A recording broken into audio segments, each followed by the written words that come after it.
اعوذ باللہ من الشیطان اللعین الرجیم بسم اللہ الرحمن الرحیم الحمدللہ الاول بلا اول کان قبلہ والآخر بلا آخر یکونا بعدہ کثرت رؤیتہ ابصار الناظرین وعجزت ناتہ اوہام الواصفین وصلی اللہ علی اشرف الانبیاء والمرسلین وخاتم النبیین ابی القاسم محمد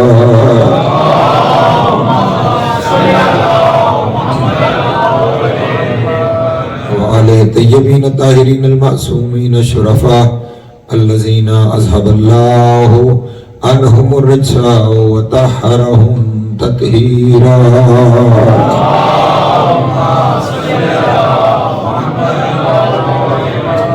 ولعنت الدائمۃ علی اعدائہم اجمعین من یوم عداوتہم الی قیام یوم الدین اما بعد فقد قال اللہ تبارک و تعالی فی محکم کتابہ المجید وفرقانہ الحمید وقولہ الحق وهو اصدق الصادقین بسم اللہ الرحمن الرحیم والعصر ان الانسان لفی خسر الا الذین آمنوا وعملوا الصالحات وتواصوا بالحق وتواصوا بالصبر صلوات پر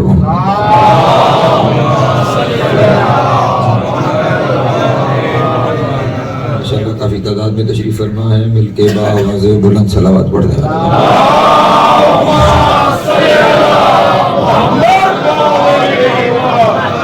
سامعین محترم عشرہ محرم الحرام، اور آج مسلسل ہماری یہ چھٹی نشست ہے، سلسلہ گفتگو سورہ والعصر کے ذیل میں آگے بڑھتا چلا جا رہا ہے۔ خداوند عالم نے اس سورہ کا آغاز ایک قسم سے کیا، اور قسم وہ ہمیشہ ان کی کھاتا ہے کہ جن کا تعلق محمد و آل محمد کے ساتھ ہے۔ عصر اگر وقت عصر ہے تو بھی کوئی ایسی عصر ہے جس کا تعلق اس گھر کے ساتھ ہے، وہ عصر اگر کوئی زمانہ ہے تو وہ زمانہ بھی وہ ہے کہ جس کا تعلق اس گھرانے کے ساتھ ہے۔ قسم کھانے کے بعد خداوند عالم نے تمام بنی نوع انسان سے یہ کہا کہ ان الانسان لفی خسر، تمام کے تمام انسان خسارے میں ہیں، گھاٹے میں ہیں، انہیں ڈیمیج ہو رہا ہے، ان کا اصل زر ختم ہو رہا ہے، یہ فنا کی جانب سفر کر رہے ہیں، اور اگر کوئی فنا سے بچنا چاہتا ہے تو پھر اس کا رستہ خدا نے بتایا ہے۔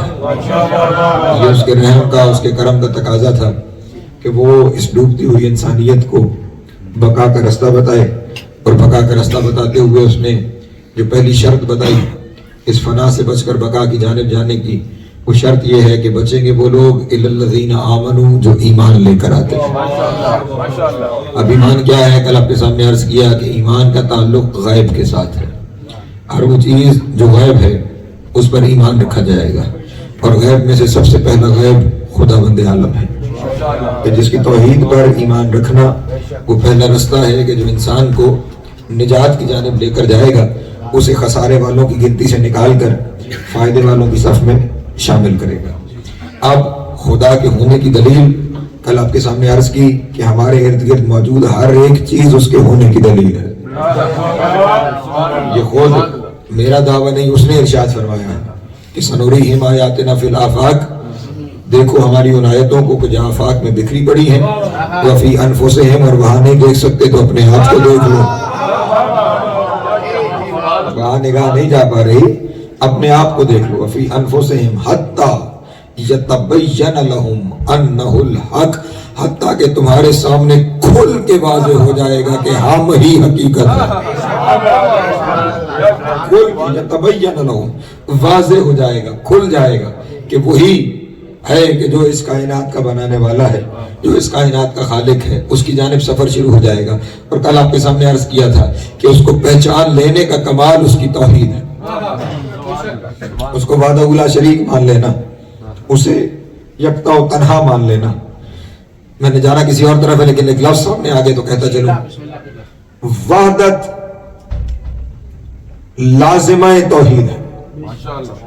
توجہ فرمائیے، اس کی وجہ کیا ہے؟ اس کی وجہ یہ ہے کہ یہ جتنی کائنات ہے، اس کائنات کو سب کچھ ملنا اپنے اس مصدر کی طرف سے ہے جس نے اسے بنایا ہے۔ جب مصدر کی طرف سے ملنا ہے تو ضروری ہے کہ اس کا تعلق اس پوری کائنات کی ہر ایک چیز کے ساتھ ایک ہی ہونا چاہیے۔ توجہ ازان محترم، یہ ایک عقل کا نقطہ ہے، اگر کوئی سمجھ پائے کہ کائنات کی ہر چیز کے ساتھ اس کا تعلق ایک ہی ہونا چاہیے۔ اگر کائنات کی کچھ چیزوں کے ساتھ اس کا تعلق کچھ اور ہے، کچھ چیزوں کے ساتھ اس کا تعلق کچھ اور ہے، تو ایک تعلق والے باعث ہو سکتے ہیں کہ دوسرے والوں کا تعلق زیادہ ہے۔ توجہ ہے میرے بھائیو، اس لیے وہ جو تقسیم کر رہا ہے وہ اپنے تعلق کی بیس پہ جو اس کا مختلف کے ساتھ مختلف طرح کا ہے، توجہ ہے، وہ اپنے اس تعلق کی وجہ سے کسی کو کچھ دے رہا ہے، کسی کو کچھ دے رہا ہے، اس کا عطا کرنا مشکوک ہو جائے گا اگر اس کے تعلق بکھر جائے۔ توجہ دار مولانا، کائنات کا اس پہ اعتماد ٹوٹ جائے گا اگر ہر ایک سے اس کا تعلق الگ الگ تعلق ہے۔ تو ضروری ہے کہ کائنات کی ہر ایک چیز کے ساتھ اس کا ایک ہی تعلق ہونا چاہیے، اور پوری دنیا میں ایک تعلق جو ایگزسٹ کرتا ہے، جو سب کے ساتھ ممکن ہے، وہ تعلق بس یہ ہے کہ کوئی خالق ہونا چاہیے۔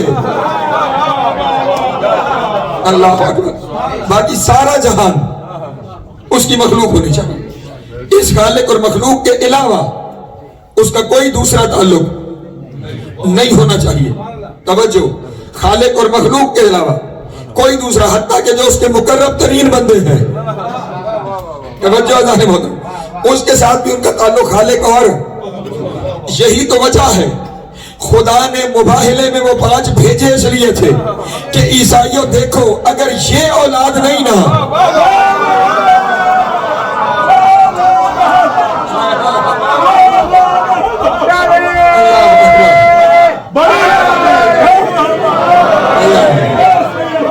سلامت رہے مولا کو زیادہ فرما، اگر کسی کے ساتھ میرا خالق و مخلوق کے علاوہ کوئی رشتہ ہوتا تو پھر وہ ان کے ساتھ ہونا چاہیے۔ اس لیے خداوند عالم نے قرآن مجید میں بھی اپنے حبیب سے کہلوایا ہے، میرے حبیب ان سے کہو ان کان للرحمن ولد فانا اول العابدین، انہیں کہو اگر خدا کا کوئی بیٹا ہوتا تو پھر سب سے پہلا عبادت گزار تو میں ہوں۔ توجہ ہے، اگر کوئی بیٹا ہوتا تو میں ہوتا۔ اور پھر عیسائیوں کا ان کے سامنے آ کر مباہلے میں سر تسلیم خم کر لینا، وہ بھی اس بات کی دلیل ہے، وہ بھی جان گئے تھے کہ اگر اس کے ساتھ کوئی انوکھا رشتہ ممکن ہے تو ان کا ہے، ان کے سوا کائنات میں کوئی ہے ہی نہیں، صف انبیاء میں بھی کوئی نہیں کہ جس کے ساتھ اس کا کوئی اور رشتہ خالق اور مخلوق کے سوا ہو سکتا تھا۔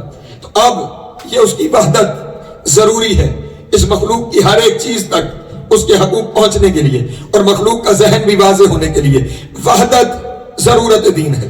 اسی وحدت کے متضاد کا نام ہے شرک۔ توجہ نام کیا نام ہے؟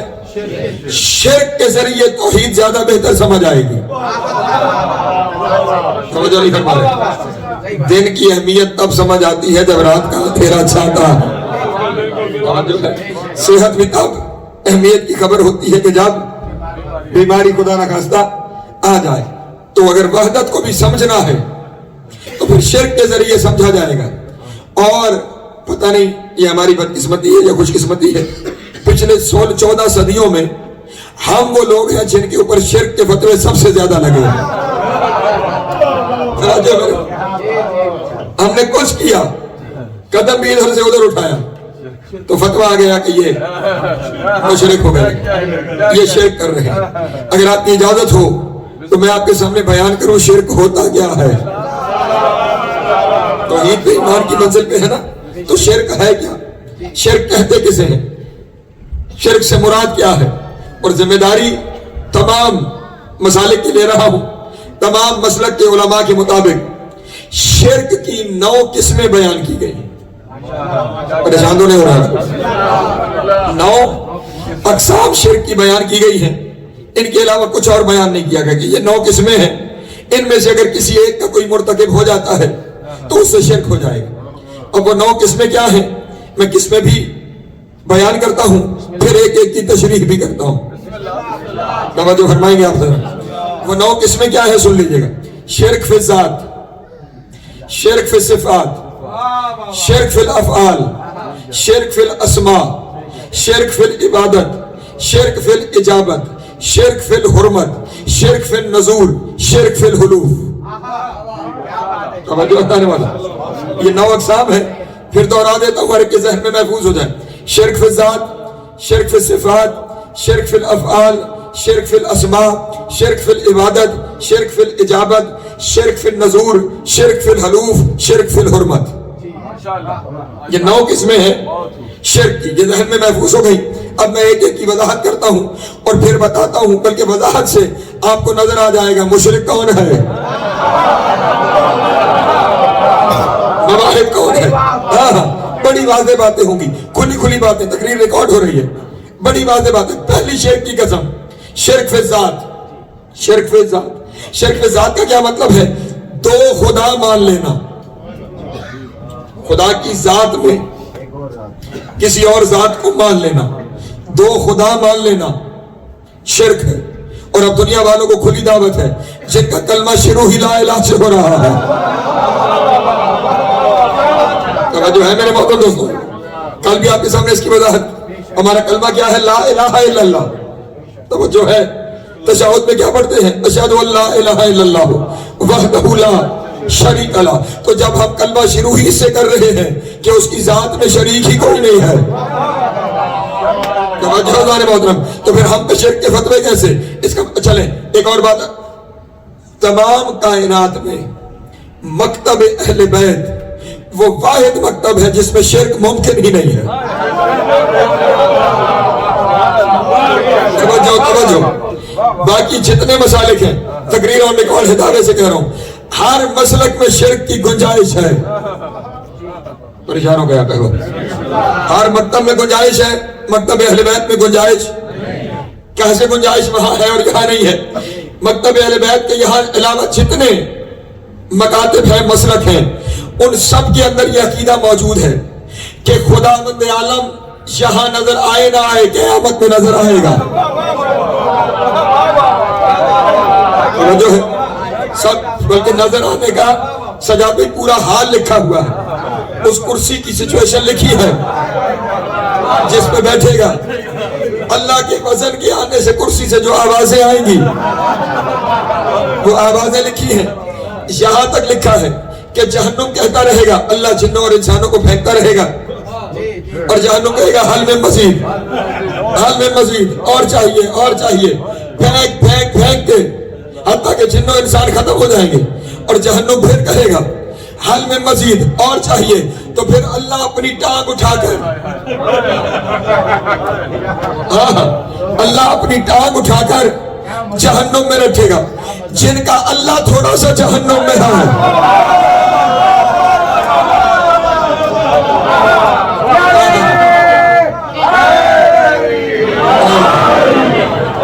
توجہ ہے میرے بات. اللہ کا تھوڑا سا حصہ. خود سوچے یہاں پر تھوڑا سا کوئی عقل کو ہاتھ مار رہے کہ جو اللہ جہنم کا پیٹ بھرنے کے لیے خود کو نہیں بخش رہا، نہیں توجہ فرما رہے، تو وہ بندوں کو کہاں بخشے گا؟ توجہ ہے میرے محترم دوستوں کی. تو یہ سارا حال خدا کا لکھا گیا کہ وہ نظر آئے گا روز محشر، دکھائی دے رہا ہوگا. اب میرا سوال ہے اپنے محترم دوستوں سے، جب یہ عقیدہ ہو گیا کہ خدا یہاں نہ صحیح روز محشر نظر آئے گا، تو اس کا لازمی نتیجہ ہے اگر خدا نظر آ سکتا ہے تو پھر طے ہو گیا کوئی نظر میں آنے والا خدا ہو سکتا ہے. توجہ. اگر یہ طے کر لیا کہ خدا دکھائی دے سکتا ہے تو پھر اس کا مطلب کوئی دکھائی دینے والا خدا. تو اگر دنیا میں کوئی دعویٰ کر دے جو دکھتا ہے وہ کہہ دے کہ میں خدا ہوں، تو تمہارے پاس ڈائریکٹ کوئی ذریعہ نہیں کہ تم اسے کہو کہ تم خدا نہیں، کیونکہ تمہارا عقیدہ ہے کہ خدا نظر آ سکتا ہے. جب اس کی اپنی مرضی، اس کا اپنا پروگرام. پہلے وہ چاہتا تھا محشر میں نظر آؤں، اب اس کا موڈ بدل گیا. وہ یہاں خود کو دکھائی دینا چاہتا ہے تو وہ نظر آ جائے تو تم منع نہیں کر سکتے. لیکن ہمارے یہاں گنجائش کیوں نہیں؟ ہمارے مولا نے فرمایا ہے کہ وہ نہ پہلے دکھائی دیا ہے نہ کبھی دکھائی دے گا.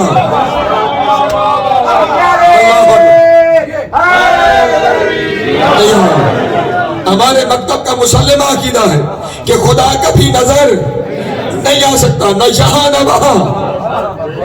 توجہ نہیں فرمایا؟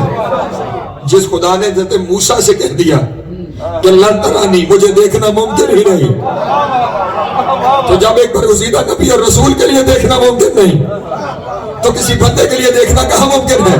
تو ہمارے یہاں یہ طے ہے کہ خدا نظر نہیں آ سکتا. جب خدا نظر نہیں آ سکتا تو پھر یہ نتیجہ ہو گیا نا کہ کوئی نظر آنے والا خدا نہیں. توجہ کروانا، جب خدا نظر نہیں آ سکتا تو کوئی نظر آنے والا خدا نہیں ہو سکتا. اب ہم پہ یہی تو سب سے بڑا فتویٰ ہے کہ یہ علی کو خدا مانتے ہیں، علی کو خدا مانتے ہیں. اور خدا کے بندوں، ہم میں سے اگر کوئی چاہے بھی تو علی کو خدا نہیں مان سکتا. اس کی مجبوری یہ ہے کہ خدا نظر نہیں آ سکتا، اور ہم تو جدھر دیکھے ہمیں علی نظر آتا.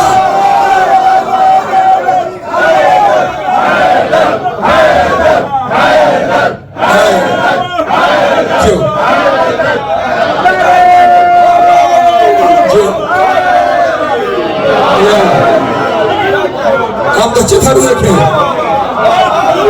ہم جہاں دیکھیں ہمیں وہی علی دکھائی.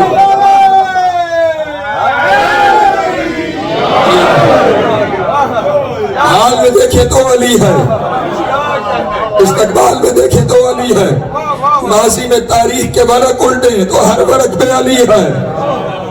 نہیں توجہ فرما رہے یا تھوڑا تنگ کر رہا مجھے. کعبے سے رسول کے ہاتھوں پہ نکلتے ہوئے علی، دعوت ذوالعشیرہ میں اعلان نصرت کرتے ہوئے علی، شیب ابی طالب میں، بستر رسول پہ شب ہجرت، بدر میں، احد میں، خندق میں، خیبر میں، فتح مکہ میں، غدیر میں، نبی کے ہاتھوں پہ اللہ علی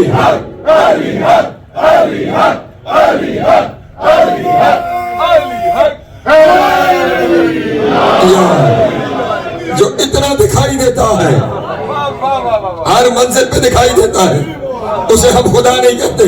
لیکن ہاں ہمارے مسلک کا ایک متفقہ عقیدہ ہے، اور وہ عقیدہ یہ ہے کہ یہ خدا نہیں، لیکن انہیں دیکھ لینا خدا کو دیکھ لینا ہے. اللہ اکبر. انہیں دیکھ لینا خدا کو دیکھ لینا ہے.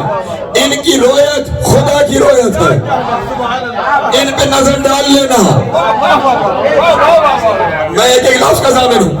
ایک شخص حضرت امام موسیٰ کاظم علیہ السلام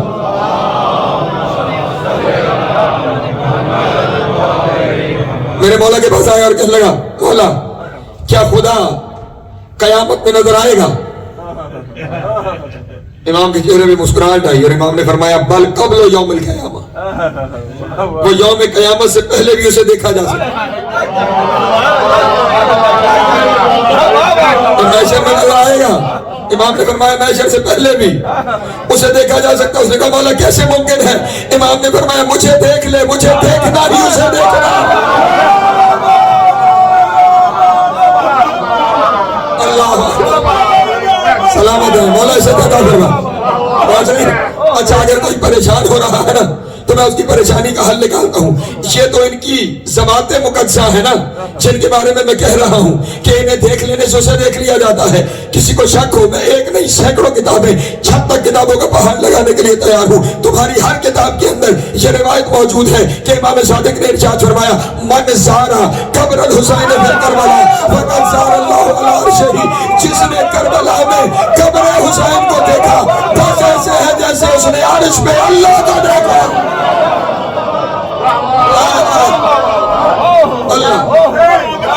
لبیک یا حسین، لبیک یا حسین، لبیک یا حسین، لبیک یا حسین، لبیک یا حسین، لبیک یا حسین. توجہ ہے میرے محترم دوستوں. تو جن کی قبر کو دیکھ لینا خدا کو دیکھ لینا ہے. ہاں سینکڑوں حدیثیں, توجہ ہے, سینکڑوں کتابیں کہ جس نے کربلا میں قبر حسین کی زیارت کر لی, اس نے عرش پر اللہ کی زیارت کر لی. جن کی قبر کو دیکھنا, خدا کو دیکھنا ہے, اگر کوئی انہیں خود دیکھ لے, اللہ اکبر.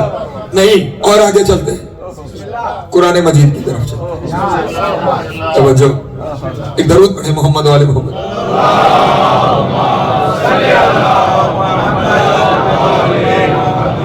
حضور, دو لفظوں کی وضاحت آیت پڑھنے سے پہلے کرنا چاہوں گا. عربی زبان میں دو لفظ ہیں, ایک لفظ ہے لقاء, ایک لفظ ہے زیارت. لقاء, زیارت. زیارت کا معنی ہے کسی کو دیکھ لینا, لقاء کا معنی ہے کسی سے ملاقات کر لینا. توجہ ہے, زیارت دیکھنا, لقاء ملاقات. دونوں میں فرق کیا ہے؟ زیارت میں معاملہ رہ جاتا ہے دیکھنے تک. لقاء کا آسان مطلب ہماری زبان میں ہے ملاقات, اور ملاقات تب ثابت ہوتی ہے جب مصافحہ ہو جائے. نہیں توجہ فرما رہے, بغیر مصافحے کی ملاقات نہیں ہوتی, بغیر مصافحے کے زیارت ہے. ملاقات, آپ ماڈرن دور کے لوگ ہیں, ٹیلی ویژن پہ جب کبھی دو ہیڈ آف سٹیٹس کے ملنے کی خبر آتی ہے تو خصوصیت کے ساتھ وہ کلپ دکھایا جاتا ہے جہاں وہ ہاتھ ملا رہے ہوتے ہیں, اور آپ نے دیکھا ہوگا وہ بھی بڑی دیر ہاتھ ملاتے رہتے ہیں تاکہ تمام تصویریں اور ویڈیو بن جائے, ملاقات کی دلیل ہو جائے کہ ملاقات ہوئی تھی. اور پھر اچھا, کووڈ میں بھی جب ہاتھ ملانے میں ہو گئی پابندی تو فراز بھائی کیا کرتے تھے؟ کونیاں ملاتے تھے, نہیں ہوتا تھا نا کونیاں. اور عجب یہ ہے, خدا بھی جانتا تھا کہ مستقبل میں کیا کیا ہونا ہے.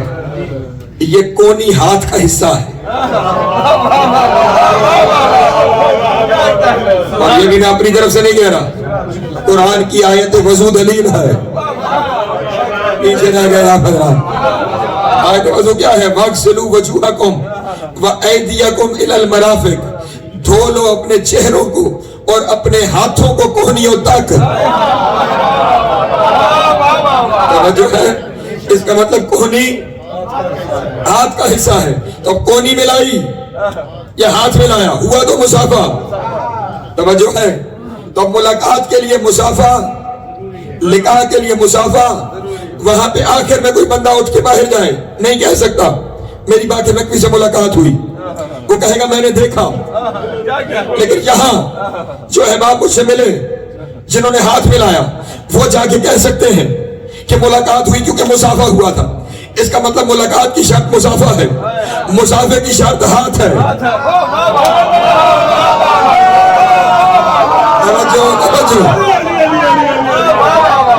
ملاقات کی شرط مصافحہ, مصافحے کی شرط ہاتھ کا ہونا.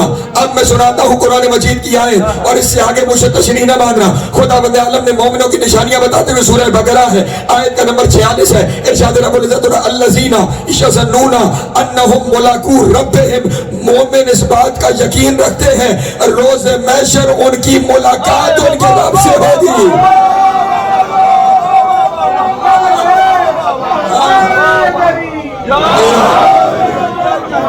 سلامت ہے مولا سے, مومن اس بات کا یقین رکھتے ہیں کہ روز محشر ان کی ملاقات, ملاقو ربہم, ان کی ملاقات ان کے رب سے ہوگی. مومن یقین رکھتے ہیں کہ ان کی ملاقات ان کے رب سے ہوگی. اب تمہاری مرضی ہے, ہاتھوں والا رب بنا لو یا رب کے ہاتھ ڈھونڈ لو.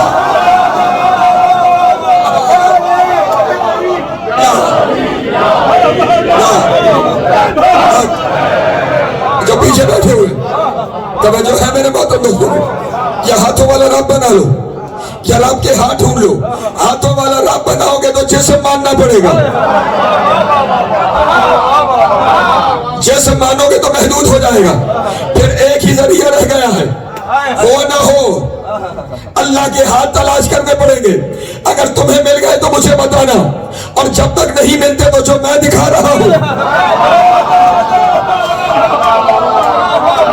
توجہ ہے. ہاں ہاں, مسجد اعظم ہے, ممبر سنونی ہے, ابو طالب کا بیٹا ہے.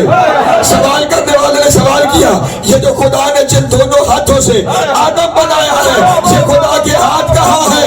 اپنے ہاتھوں کو سامنے کر کے کہا, یہی تو ہاتھ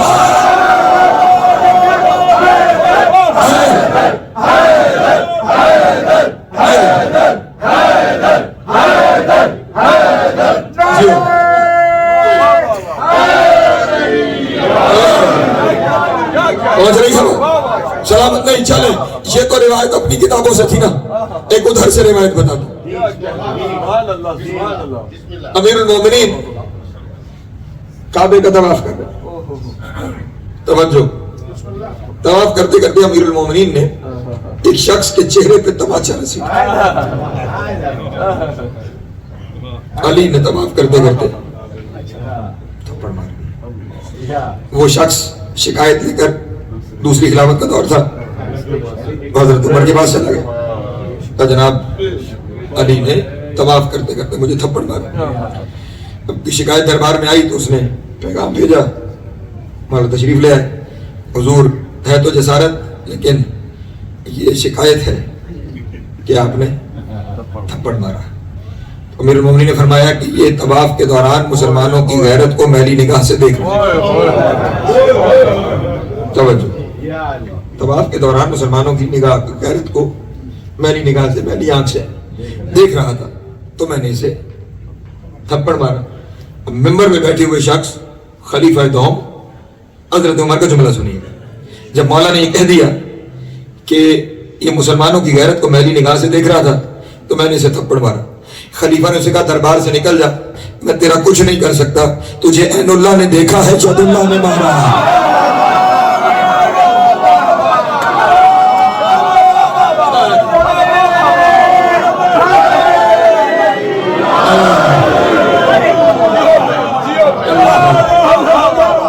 جو ہے میرے موتم دوستوں, مل کے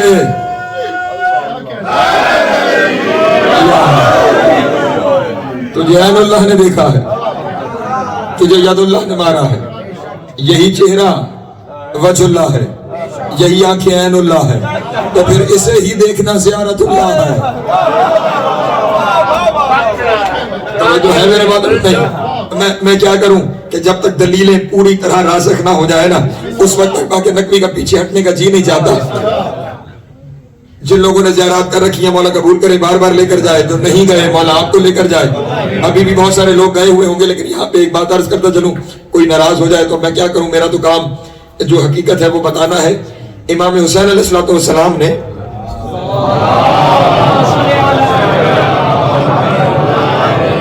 اس بات کو پسند فرمایا ہے کہ مومن عاشور اپنے وطن میں کرے, اپنے آستانے پہ کرے, جہاں جس عزاداری سے وہ وابستہ ہے عاشور وہاں کرے. 40 میرے پاس آئے, ایک نہیں 20 روایتیں دکھا سکتا ہوں. ہاں, جہاں آپ عزاداری کی رونق ہے وہاں پہ کریں, وہاں رونق کم نہ ہونے پر. عاشور اپنے وطن پہ کیجئے, جہاں بھی آپ عزاداری سے منسلک ہیں وہاں کیجئے. 40 پہ میرے پاس آئیے. بہرحال جو لوگ زیارات پہ گئے وہ گواہی دیں گے, سب سے زیادہ زیارات پہ اعمال نجف اشرف کے, جو زیارت کے آداب ہیں, سب سے زیادہ آداب, پریشان ہو گیا, نجف اشرف کے. جو کچھ پڑھنے لگا ہوں, کسی کو شک ہو مفاتیح الجنان ممبر پہ لے آئے. ہاں, جو کچھ بتانے جا رہا ہوں کسی عالم کا نہیں, کسی مجتہد کا نہیں, امام صادق علیہ السلام نے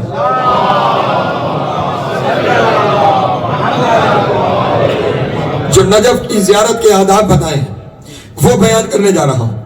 امام نے فرمایا, جب تم نجف میں داخل ہو اور تمہیں میرے جد علی کے روزے کا گنبد نظر آئے, گنبد کو دیکھتے ہی اپنے ہاتھوں کو اٹھانا اور زبان سے یہ لفظ جاری کرنا، لفظ نہ ہو میں زبان کٹانے کو تیار ہوں، میرا قتل معاف ہے۔ امام نے فرمایا گنبد کو دیکھتے ہی تمہاری زبان سے یہ نکلنا چاہیے، اللہم تقبل سعی الیکا، اے میرے اللہ اپنے تک میرا آنا قبول کر لے۔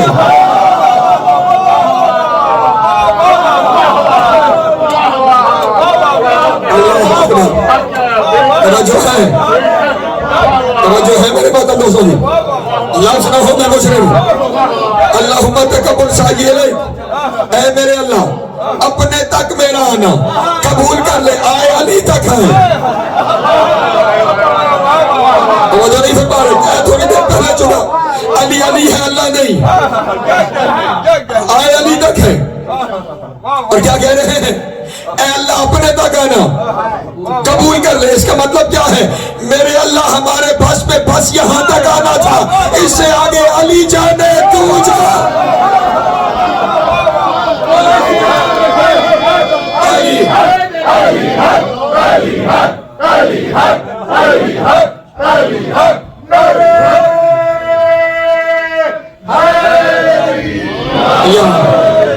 توجہ ہے میرے بات دوستوں، اللہم تقبل سعی الیک، اپنے تک آنا کا۔ اچھا معاملہ صرف یہاں ختم نہیں ہوتا، اب یہ بات یاد رکھنا، یہ جو کچھ کہہ رہا ہوں نا یہ سن کے کسی کے ماتھے پہ بھل نہ آئے۔ اپنا نہیں بتا رہا، زمانے سے کہہ رہا ہوں، مفاتی ممبر پہ لے آؤ دکھاؤں گا، جس امام کی وجہ سے جعفری کہلاتے ہو نا، یہ وہ امام کہہ رہا ہے، یہ وہ امام سنا رہا ہے، اور جس کے مان کر تم جعفری ہوئے ہو، اگر اسی کو مان کر ماتھے پہ بل آنا ہے تو پھر شجرے میں بل آئے۔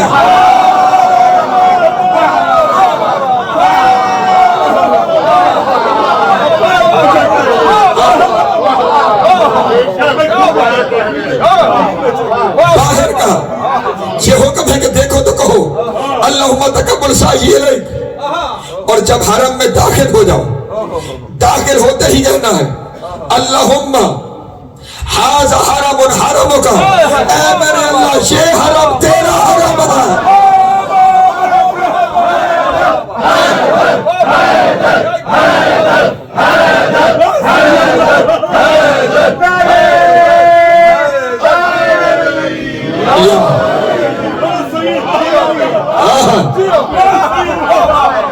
یہ حرام تیرا حرم ہے، مقام کا، اور یہ مقام تیرا مقام ہے،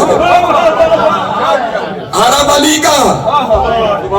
اللہ کہہ رہا ہے میرا مقام، علی کا اللہ کہہ رہا ہے میرا، تو جس کا حرم اللہ کا حرم ہے پھر اسے دیکھنا بھی اللہ کو دیکھنا۔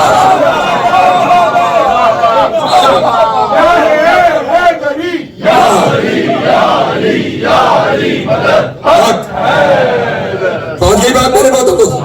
اچھا حضور تشریف فرما، صرف بات یہاں بھی ختم نہیں ہوتی، امیر المومنین کے حرم کے ہر قدم کے اعمال ہیں۔ حکم ہوا کہ زری میں داخل ہونا ہے پائنتی کی طرف سے، یاد رہے کہ اس ایک زری میں 3 ہستیاں، درمیان میں امیر کائنات، دائیں جانب حضرت آدم، بائیں جانب حضرت نوح، ابو البشر اور ثانی ابو البشر، دونوں کو علی نے پہلو میں رکھا۔ ساری انسانیت کے باپ علی کے پہلوؤں میں ہے۔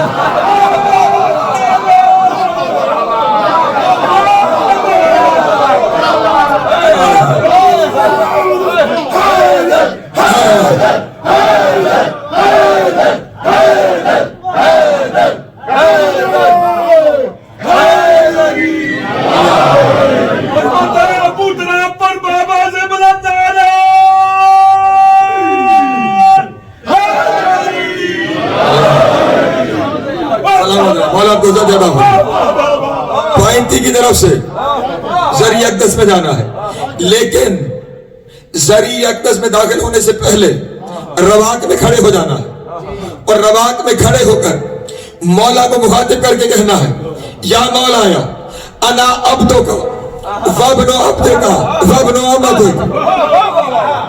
آئے آئے نہیں سمجھے، انا عبدو کا مولا آپ کا بندہ ہوں، پرواز کی منزل ہے مولا آپ کا بندہ ہوں، عبدوں کا آپ کا بندہ ہوں، وابن عبدک آپ کے بندے کا بیٹا ہوں، وابن امتک آپ کی کنیز کا بیٹا ہوں، آپ کا بندہ آپ کے بندے کا بیٹا، آپ کا بندہ آپ کے بندے کا بیٹا، آپ کا بندہ آپ کے بندے کا بیٹا، جملہ کہہ دوں، آپ کا بندہ آپ کے بندے کا بیٹا، بندے کا بچہ ہوتا ہی وہ ہے جو علی کا ہو۔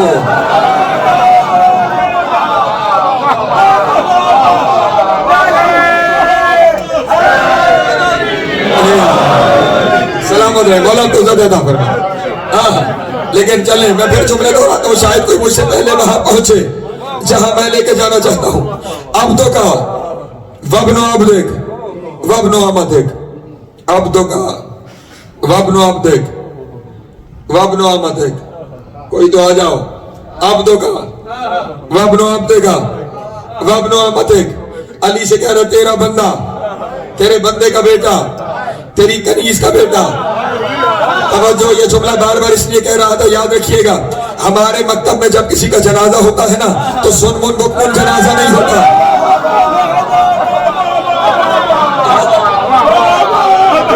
سلامت ہے، مولا آپ کو زیادہ عطا فرمائے۔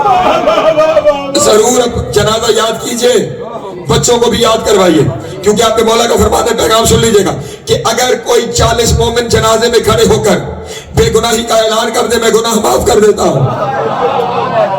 توجہ ہے، اور ہمارے یہاں ہی وہ جنازہ ہے جہاں 5ویں تکبیر میں کہا جاتا ہے اللہم انا لا نعلم منہ الا خیرا، میرے اللہ میں اس کے بارے میں اچھائی کے سوا کچھ نہیں جانتا۔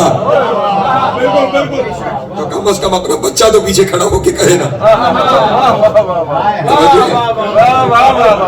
ضروری یاد۔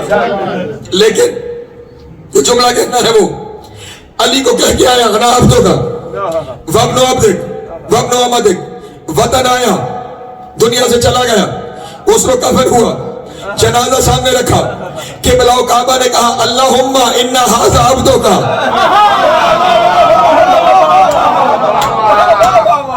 نہیں توجہ فرما رہے، پہلا جملہ 5ویں تکبیر کا یہی ہے، اللہم انا ھذا عبدک وابن عبدک وابن امتک، اے میرے اللہ یہ تیرا بندہ ہے، نہیں توجہ فرما رہے، یہ تیرا بندہ، تیرے بندے کا بیٹا، تیری کنیز کا بیٹا، زندہ تھا تو علی کو کہہ رہا تھا تیرا بندہ، مر گیا قبلہ فرما رہے اللہ کا بندہ۔ اب میں کسے غلط کہوں، اسے جو خود زبان سے کہا یا اسے جو جنازے میں پڑھا گیا، لیکن میری مجبوری ہے میں دونوں کو غلط نہیں کہہ سکتا، کیونکہ جو وہاں کہا گیا وہ بھی میرے 6ویں امام کا بتایا ہوا، جو جنازہ یہاں پڑھا گیا وہ بھی میرے 6ویں امام کا بتایا ہوا، تو اب دونوں میں ربط کیسے ہو؟ کیا اب تو وہ علی کو کہہ رہا تھا تیرا بندہ، مولوی صاحب کہہ رہے میرے اللہ تیرا بندہ، تو ربط ایک ہی بندہ ہے، مرنے کے بعد اللہ اپنا بندہ بناتا ہی اسے ہے جو زندگی میں علی کا بندہ بن گیا تھا۔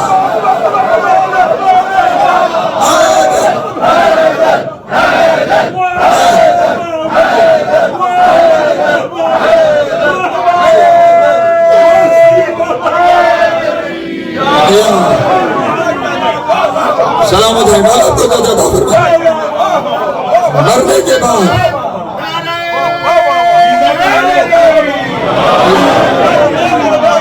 توجہ ہے میرے محترم دوستوں کی، اس لیے زندگی میں علی کے بندے بن جاؤ تاکہ محشر میں خدا اپنی بندگی میں قبول کر لے۔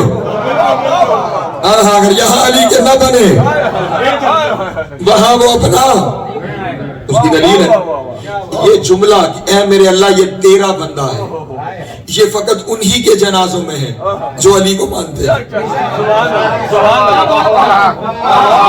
اور کسی کے جنازے میں یہ جملہ، بلکہ اس غریب کا تذکرہ ہی نہیں ہوتا جس کا جنازہ ہے۔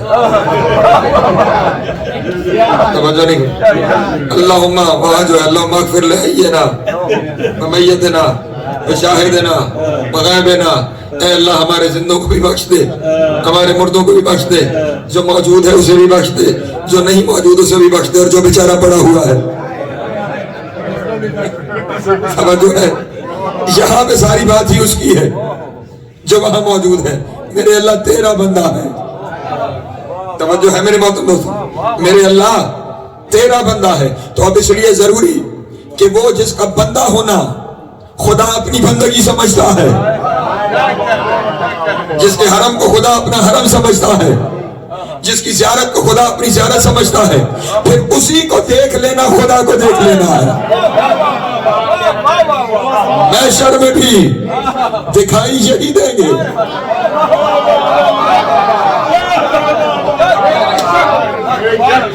میں کہاں چلا جاؤں؟ یہ جو 5 وقت نماز پڑھتے ہو نا، یہ نماز اس وقت اس بات کی دلیل ہے کہ ڈھونڈنے اسے نکلو گے ملیں گے. یہ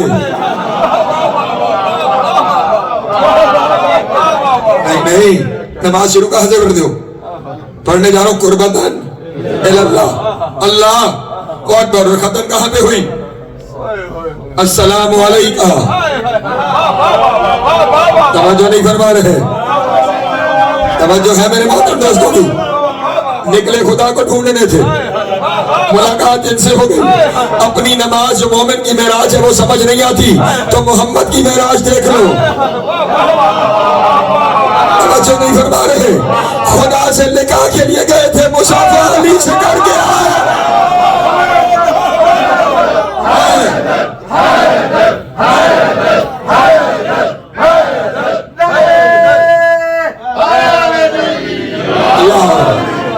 سلامت رہے، مولا آپ کو عزت عطا فرما. یہ خدا نہیں لیکن انہیں دیکھنا، خدا کو دیکھنا ہے. بس ایک جملہ اگر کہیں تو ایک قدم اور بڑھانا چاہتا ہوں. شرک کی دوسری قسم، پریشان تو نہیں ہو رہا، تقریریں تھوڑی ہیں بات زیادہ ہے. شرک کی دوسری قسم کل شام 4:30 بجے کے قریب وہ جگہ جو بھی ہے 4 بجے شروع ہوگی. کہاں؟ تبت ہال جہاں مجلس ہوگی انشاءاللہ، حاضری ہوگی. اور پھر 11 محرم ادارے میں 11 محرم 8 بجے 7 بجے مجلس شروع ہو جائے گی، 8 بجے حاضری ہو جائے. ایک ضرور پڑھیں محمد والے محمد کی جان.